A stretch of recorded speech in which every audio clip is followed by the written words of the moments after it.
Okay, so now we're at the point where we're ready to think about connections. And really, I think it's more than just saying, oh, I've had something like that happen to me, or oh, I've read something like that before, or, oh, hey, this is just like something else that's happened in the world before. I think it's more than that. I think it's who cares? Why does it matter? Um, as we get into the high school level and we're thinking more about connections, it's not just, oh, I something like that happened to me, or I know something like that. It takes us deeper. And so I want to show you some places in the book that I'm reading where I'm getting some hints at where I could go with that kind of thinking. So the first thing that I'm looking at here is, as I've read that first chapter and I'm thinking about Mama Agba, who could, just go on with her life and have a dressmaking shop without being tormented by the guards and having all of her money taken for taxes. She's a person that is sacrificed. I'm thinking about those mantras that they have to where they're supposed to protect those that can't protect themselves.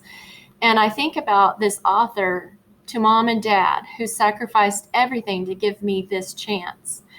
And so we can look at the dedication that the author has that gives us a little bit of insight into what's happening here. Her parents sacrificed. Now, I can go and I can read some more about the author and dig a little bit deeper into what's happening, but sometimes writers will also give you a note about what they're thinking. And she writes that she wrote it when she kept turning on the news and seeing stories of unarmed black men, women, and children being shot by the police. I felt afraid and angry and helpless, but this book was the one thing that made me feel like I could do something about it.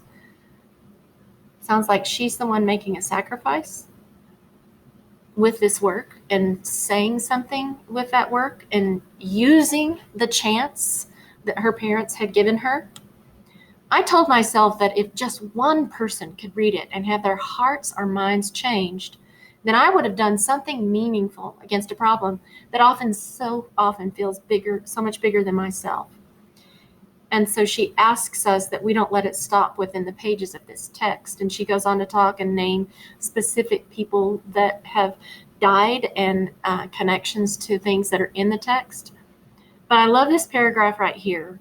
This is just one of the many problems plaguing our world, and there are so many days when these problems still feel bigger than us. But let this book be proof to you that we can always do something to fight back. And it reminds me of what I wrote in my summary, which I think this is the place where you think about where you can go deeper with what you have written about. Here we go, right here. Here's this mantra. It avoids rather than hurts. It hurts rather than maims. It maims rather than kills. The staff does not destroy. And so they're trying to think about the ways that they can go about fighting against depression, but doing in a way that doesn't destroy somebody else and doing the least thing to cause damage or harm. And so as I'm thinking about what's happening here, I'm reminded of Dr. King. While others were advocating for freedom by any means necessary, including violence, Martin Luther King Jr. used the power of words and acts of nonviolent resistance, such as protests, grassroots organizing, and civil disobedience to achieve seemingly impossible goals. And I think that was definitely a huge sacrifice for him. And I think that a lot of us thought that the civil rights marches and nonviolent protests were a thing of the past. But just as our dear author writes here, we're turning on the news and seeing stories of things that are happening that are the same. And so I think she has a message to us here that we've got to think about ways that we can do things that fight that work. And so I think what it's guiding me to think about more deeply right here is I've made some connections to the world and Martin Luther King. I've made some connections to myself about the things that I'm seeing and experiencing right now. I mean, it's one of the reasons I've chosen to read this book.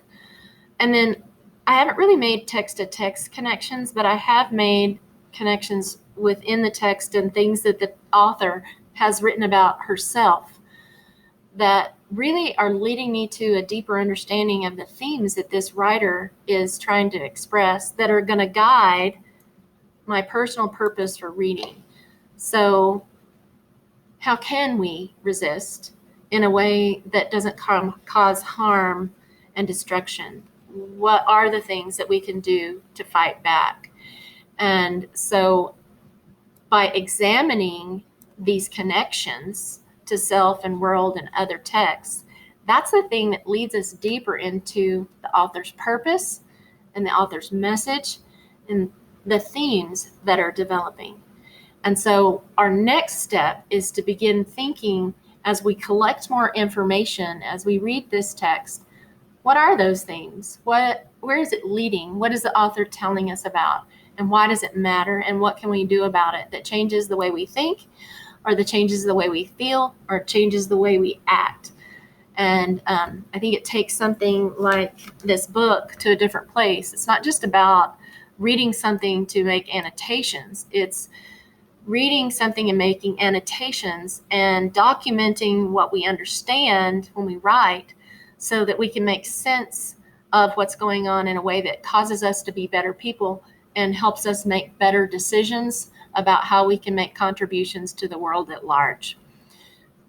So what I would like for you to do is I would like for you to next read what I'm going to post for you about my connections.